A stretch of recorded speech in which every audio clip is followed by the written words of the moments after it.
Thank you, Barbara, for that stellar presentation. You are a breath of fresh air. Yes, yes, yes. I should tell you, when we had the Dallas Transit, that horrific ad, it was at a time when I was working with Glenn Sachs and Robert Franklin, who will be here tomorrow. We did tremendous work to put incredible pressure on that transit system. I also called them, and they eventually buckled and removed those signs.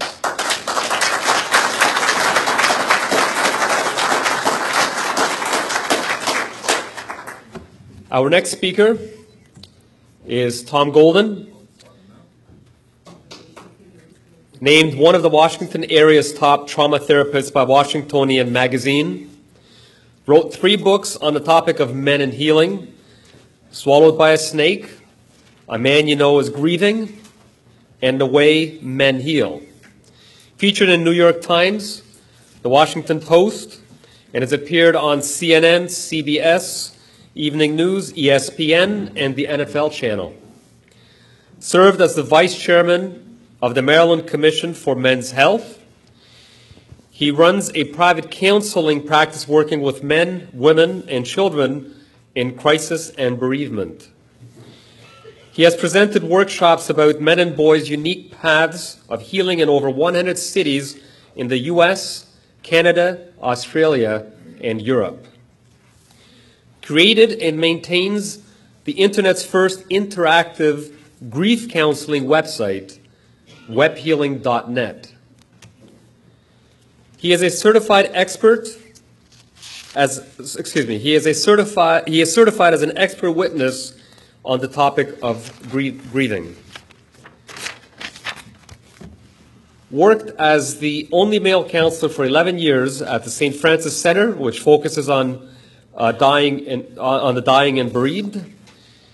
He has been married for 30 years and has a son and a daughter.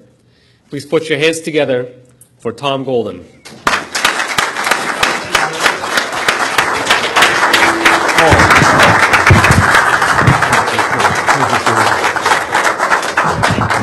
All right, let's see what we've got here. The most important thing he said was he's the father of a son and a daughter. And of that, I'm very proud. Okay, we're going to change gears a little bit, because what I want to talk about is can be summed up in one made-up word. Men are good. Yes. Yes. I want to say that again. Men are good. That's not the message we've been hearing for 40, 50 years. And in fact, it's not the message that I got when I was at a counseling center. I just got out of grad school. I thought, I want to go do some good work. I get to this counseling center, and what do I find? I find there's 17 therapists there. 16 were women, and 1 was a guy. That was me.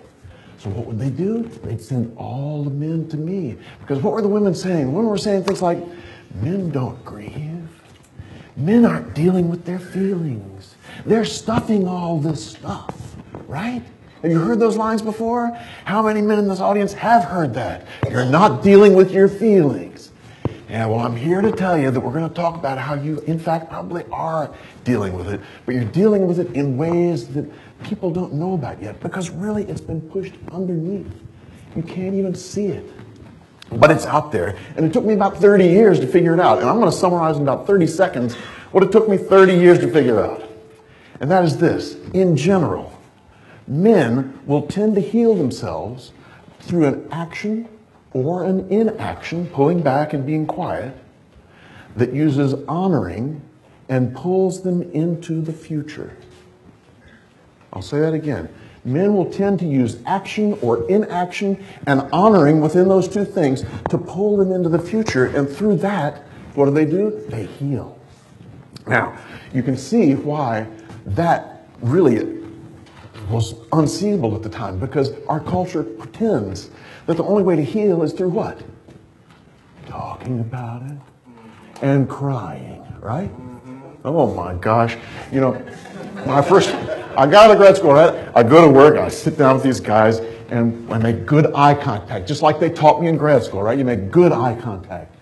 Do men like eye contact? No, not in the same way as women like eye contact. With the women clients I'd have, it was great. I could tell they relaxed, they felt close. But with the men, I felt like I was making them nervous. And of course, now I know what's happening. You know, men with another man, eye contact does not mean connection and intimacy. It means something else. What does it mean? Challenge. It means put them up. Hockey has a face-off. Boxers face each other, right? This is a challenge. This is not something that's going to make him feel safe and like, oh, now I can talk about the past. No. Hell no. You know, what I found out, of course, since then was the honoring and action, but men do it shoulder to shoulder. They're much more likely to do something shoulder to shoulder with each other. Men will sit in a fishing boat all day, shoulder to shoulder. They'll leave that fishing boat after the day. They'll feel close to that guy. But they didn't say one word. Words are not that critical. It's something else that's critical to men. In fact, sometimes I think, you know, that this masculine way of intimacy, of being close through just being with, is really in some ways more developed than just a lot of talk. But that's my bias. Maybe it's not yours. Anyway. Yeah, it is. It is? So I got the message that, you know, men were not such good things because they couldn't deal with their feelings so much. And it took me this 30 years to come and tell you what I just told you, and we're going to talk about the different ways they do that later on. But the first thing I want to talk about is, why could I not see it at the time? Why could I not see the way these men were healing? What was it that blinded me, and what was it that made it invisible so we couldn't see the men's pain? And the very first thing is, a man's pain is taboo.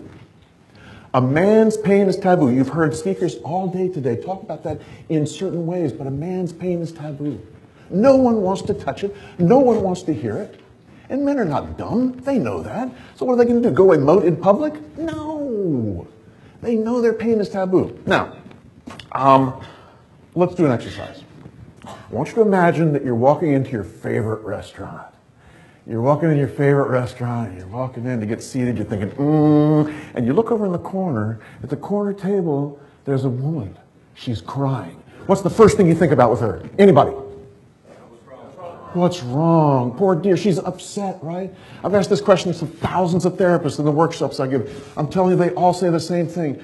Poor dear, she must have just broken up with someone. She needs support. How can I help, right? Does that make sense? Mm-hmm. Yeah, okay. Erase that image. Go back, you're walking into the same restaurant. You're walking by and you notice over in that corner table there's a guy and he's crying. What's your first reaction? Get away. Wimp. What else? Drunk. Exactly. This is what I hear over and over again. People immediately come up with that. I came up with that and I was working with them. You know? This is not something that is just a couple of people. This is almost all of us have this bias that's built in that says, man's pain, get away. There's something wrong with that guy. He's probably drunk, you know? So we're all built to not want to get close to men's pain. Men know this. They know it. They know no one wants to hear this crap. In fact, the guys I'd sit with, they'd look at me and they'd say, do you really want to hear this? They couldn't believe that someone would want to listen to their pain. It's sad. So the first thing that tipped me off was that men's pain is invisible because a man's pain is taboo. Now there's another one. The provide and protect rule. Oh boy. So you provide and protect people. Well, guess what? Who's providing and protecting for you? Nobody. Nobody. Nobody's providing and protecting. Think about, it's 3 o'clock in the morning, you and your wife wake up, there's a big noise down in the basement. Boom, something goes. Who's going down to check it out? Not me. That's a woman said that. Who's going down to check it out? Guess what? In today's world, women may very well say, I'll go down and check that out. And if she did that, she'd be a hero, right? But women's roles are very flexible these days. She'd not only be a hero, but if she said, honey, I really don't want to do that. Can you go? It'd be fine. Nobody get upset, right? There's no problem. Now, How about the guy? If he goes down and checks it out, he's doing his job. Right? That's what he's supposed to do. He is the guy. But if he says, no, honey, I don't want to go, he's a jackass. Can you see the double standard that's going on? Men are expected to never be dependent. Never be dependent. And guess what? You can't emote and not be dependent. The two are linked. They're linked up. So men strive to not be dependent for good reasons, because the culture whips them into that. There's a guy named Peter Merritt. He wrote this beautiful piece on homelessness and men. But one of the things in the piece stuck with me. And he talked about men and dependency. Listen to what he says. To put it simply, men are neither supposed nor allowed to be dependent. Men are not supposed to be or allowed to be dependent. They're expected to take care of others and themselves. And when they cannot or will not do it, then the assumption at the heart of the culture is that they are somehow less than men and therefore unworthy of help. Get it? An irony asserts itself. By being in need of help, men forfeit the right to it. Does that make sense? A guy comes out and he says, I don't need that help. I'm fine. I'm a man, right? Hey, no problem. He doesn't get the help. But if a guy comes out and he says, you know, I really need some help today, people automatically have a view of him. There's something wrong with that guy, right? He doesn't deserve this help. It's a very powerful double standard that goes on for men that keeps them, again, from wanting to emote in public, wanting to bring it out so people can see it. Very different. Now, the third reason is the dominance hierarchy. You guys know about the bighorn sheep, right? Bighorn sheep, the males once a year get together and they get 20 yards apart and then boogity, boogity, boogity, boom, boogity, boogity, boogity, boom, right? Have you seen that? You know, the YouTubes of that. What are they doing? What are they doing?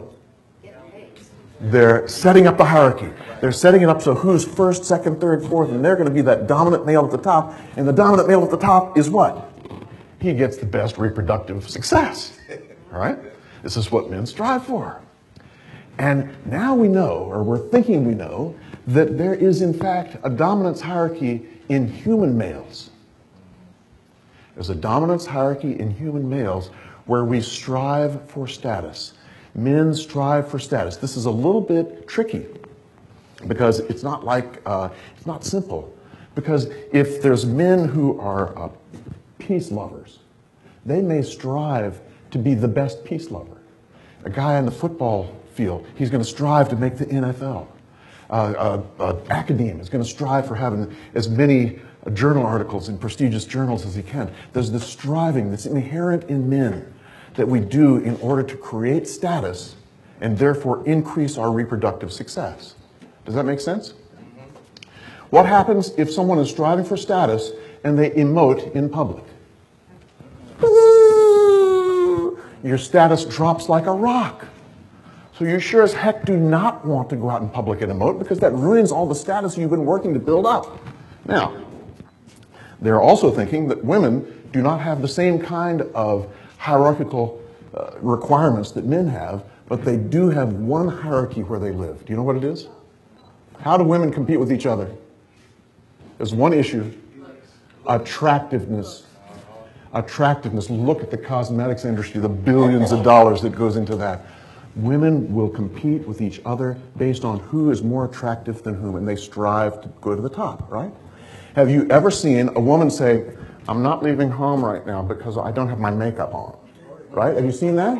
What's she doing? She is saying, in my hierarchy, I'm not going to look lower until I can prop myself up and look better. She's doing the same thing that the men get crap for. You know, the men get crap for this not emoting so much. But they're just doing the same thing. They're trying to not let themselves be exposed in public in the very same way that the woman is trying to look as good as she can. So we need to love them both. Love men and women. We're all in a hierarchy one way or the other. Oh, and the last one is all the physical differences. And I wish we had a lot of time to go over this because it's fairly complicated. But in my book, Swallowed by a Snake, and in the latest one, the Kindle book, The Way Men Heal, I talk a lot about the physical differences, the biological differences, and there are some very, very important ones. The first one, let's talk about just a minute, and that is the work of Shelley Taylor. I don't know if people know Shelley Taylor, but she's a UCLA researcher. And in about 2002, I think, she found that all of the stress research prior to the year 2000 was done with male subjects. All of it. So everything you've ever heard about fight or flight, it's probably close for men. You know, men, the fight is moving into action. The flight is pulling back and being quiet. So Taylor said, well, wait a minute. Do women fight or flight? She didn't think so. She did research on women only, and what do you think she came up with? They're not the same. What she found was that women don't fight or flight. Women tend and befriend. They tend and befriend. Women, when stressed, will move towards interaction. They'll move towards others. They'll move towards a place where they can be supported. Men, when they're stressed, will tend to move towards action. Now, Taylor went a step farther. She scratched her head. She said, well, why is it? You know, we have basically the same physiology afterwards, and this oxytocin thing happens. People know oxytocin? Oxytocin is this hormone. It's like they call it the cuddle hormone, because when you get it, you really want to cuddle. You want to get close to each other. You want to hold and be held, right? What Taylor found was when women get this oxytocin burst, their estrogen amplifies the oxytocin. When they're stressed, they really want to interact. They really want to be held. But the man's testosterone negates the oxytocin. He does not have the same need to get close to and to hold. Does that make sense? Think about this. After we have sex, we also get a burst of oxytocin. Can you see what happens now? She wants to cuddle. And he says, game's on. Right? Yeah. That's because he doesn't have the same need. He's literally biologically different. He does not have the same need that she has. There's all kinds of biological stuff, and maybe the most important is the early. I like to cuddle after sex. That's a very good point. This gentleman points out that he likes to cuddle after sex, and you know we can't really generalize like this with all men and all women. In fact, especially the biological piece, what we found now is that 17% of men will have a more feminine biology, and 17% of women will have a more masculine biology. It all happens at 2 months in utero when the testosterone flood comes down. And in fact, if you want to really have some fun, you can tell by looking at your fingers how much of a testosterone flood you got at 2 months in utero. And if you want to find out more about that, you can go to Google 2D, 4D. And it'll tell you all kinds of things about this testosterone flood and about our differences. Anyway, where were we? The testosterone flood comes in, and it changes the brain of young men into masculine brains, which is a systemizing brains. The masculine brain loves the systems. Now remember, it's only 83% of men, or plus or minus, that do this. And the female brain is the default brain. It's what they call the empathic brain. So we have a very different kind of way of looking at things. The man's brain, think Legos. You know, the Legos, you can put them together, you take them apart, you experiment. That's kind of the systemizing brain. Okay. Let's see where we go. We need to talk a little bit. How much time do we have, Attila? I know, and I don't have my watch. So give me we got 10 minutes, you think? We'll give you 10 minutes. Give me 10 minutes. I wanted to talk a little bit about some examples of men and the way they process emotions, because, you know, that little thing that I gave you at the beginning doesn't really say too much. You know, okay, he does action, he does honors, and he does in the future. Think about Eric Clapton. People know Eric Clapton? Eric Clapton had the experience of his son dying from falling out of a skyscraper window. Horrible experience. Clapton went into deep grief. And his autobiography talks about this whole experience, and he helps us understand exactly how he dealt with it. Clapton was 2 years sober at the time. He basically went into seclusion. He did two things. He went to AA meetings, and he played his guitar. His friends were all saying, oh, you need to join a support group. You need to go talk with someone. You need to do this. Clapton said, no. What I need to do is play my guitar. He played it over, over, and over again. And he said he didn't really do it to try and write songs. But after a while of doing this, after months of doing this, songs started to come. In fact, Clapton has this quote. He says, my guitar has always been my salvation. So his guitar kind of pulled him out of things. At any rate, he wrote these three songs. One we know, Tears in Heaven, right? That's about will he ever meet his son again.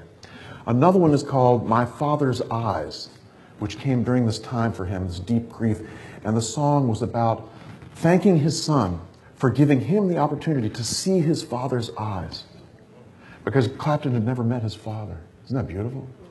Oh. But the third song is the most important one. It's called The Circus Left Town. And in this song, Clapton tells the story of having taken his son to the circus the night before his death, and how that one trip to the circus is going to have to last his son a lifetime. Whew. If you want a powerful experience, go watch Clapton play this song on YouTube. It's really, really powerful. And you can tell from watching him play how much emotion poured through that man as he was writing this song. Can you imagine? He was doing the same kinds of processing that was going on in someone's support group where they're talking about it, but he was doing it with himself in a solitary place through an activity, his playing, his guitar, and having the songs come up. Do you see how it works? And it pulled things into the future around a product that he was creating. Okay. Michael Jordan. People know Michael Jordan, right? Do you remember when Michael Jordan quit basketball? Do you remember what happened right before he quit basketball? His father died. His father was murdered in a tragic accident. But Jordan, I think it was about 2 months after his father was murdered, Jordan called a press conference and said, "I'm quitting basketball." People were, I remember I was, are you kidding? I loved watching Jordan play. He's going to stop basketball. Everyone's scratching their head. 2 months after that, he has another press conference. He says, I'm going to play baseball. I'm going to play minor league baseball. And I scratched my head even farther. What is he doing? You know what he was doing? His father had been a baseball player. His father had always asked him to please play baseball and stop his basketball career to play baseball.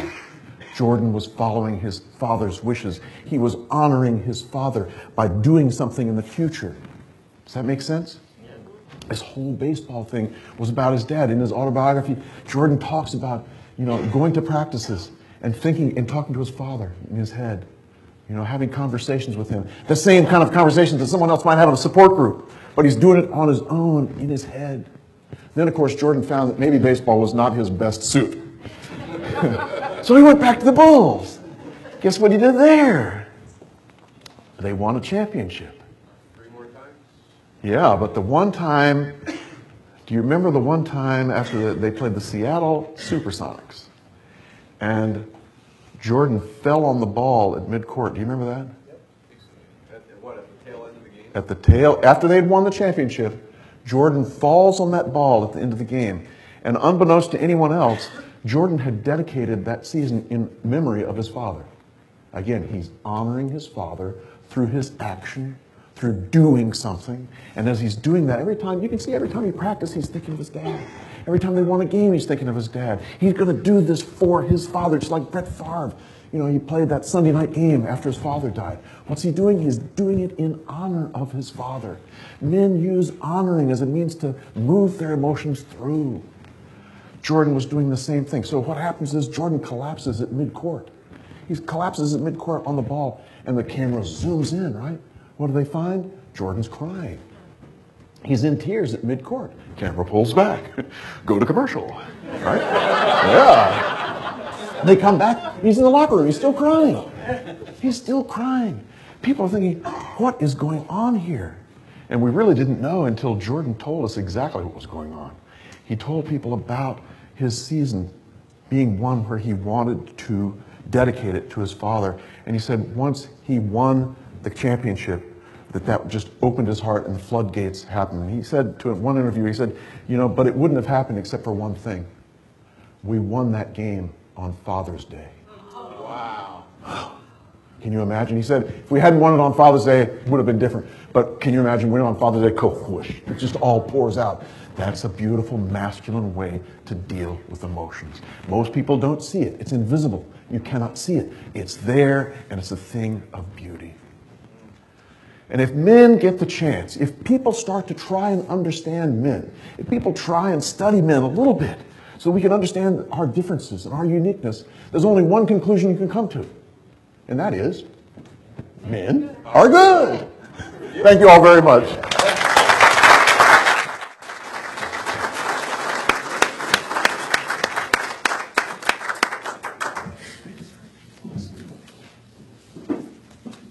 Thank you, Tom. That was absolutely amazing. Yes, men are good. Men are good. Our boys are good too, usually.